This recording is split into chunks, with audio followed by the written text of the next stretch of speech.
వరలక్ష్మి అయితే విష్ణు వాళ్ళ ఇంట్లో ఉంటుంది. ఇంతలో వైష్ణవి అయితే అటుగా వస్తుంది. అది చూసి వైష్ణవి అయితే హలో ఆంటీ, ఎవరు మీరు?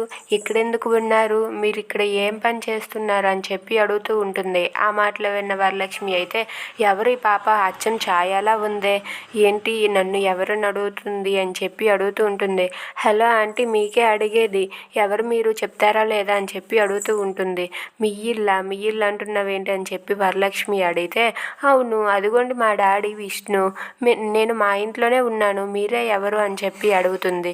ఇంతలో ధర అయితే అవును తను విష్ణు కూతురు, నాకు కూతురే, నేను తల్లిని విష్ణు తండ్రి అని చెప్పి అంటుంది. ఆ మాటలకు వైష్ణవి అయితే నువ్వు నా తల్లివి కాదు, నువ్వు మా డాడీని పెళ్లి చేసుకోలేదు, పెళ్లి చేసుకుంటే నువ్వు నా తల్లివి, నాకు ఒక్క డాడీ మాత్రమే, అది విష్ణు మాత్రమే అని చెప్పి అంటూ ఉంటుంది.